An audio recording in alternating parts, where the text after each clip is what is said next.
नमस्कार, आपण पाहता हिरकणी न्यूज.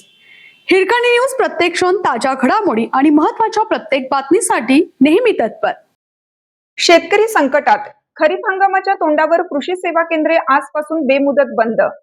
राज्यातील कृषी निविष्ठा विक्रेत्यांच्या प्रलंबित मागण्यांकडे सरकारने सातत्याने दुर्लक्ष केल्याच्या निषेधार्थ Maharashtra fertilisers, pesticides, seeds dealers असोसिएशनने राज्यभरातील सर्व कृषी सेवा केंद्रे बेमुदत बंद ठेवण्याचा निर्णय घेतला आहे.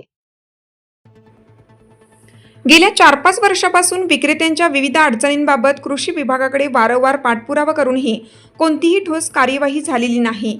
त्यामुळे हा निर्णय घेण्यात आल्याचे संघटनेनं स्पष्ट केलं आहे. खरीप हंगामाच्या तोंडावरच हा संप पुकारल्याने शेतकऱ्यांमध्ये चिंतेचे वातावरण आहे. ऊस उत्पादक शेतकऱ्यांना याचा मोठा फटका बसणार आहे. नवीन बियाणे व कीटकनाशक कायद्यातील जाचक अटी शिथिल कराव्यात आणि नैसर्गिक हवामानामुळे होणाऱ्या पिकांच्या नुकसानीसाठी विक्रेत्यांना जबाबदार धरू नये अशी ठाम भूमिका संघटनेने घेतली आहे. याबाबत संघटनेने 12 प्रमुख मागण्या मांडल्या आहेत.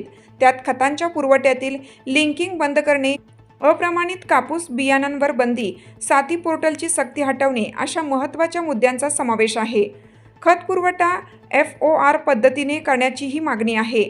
खरीप हंगामासाठी युरिया DAP वितरणाचा फेरविचार करणे, मुदतबाह्य कीटकनाशकांची परतफेड करणे तसेच अवैध कीटकनाशक विक्रीवर कडक बंदी आणणे या मागण्यांनाही विशेष महत्त्व देण्यात आलं आहे.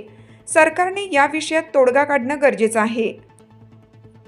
आपल्या हिरकणी न्यूज चॅनलला लाईक करा, शेअर करा आणि सबस्क्राईब करायला विसरू नका आणि रहा अपडेट.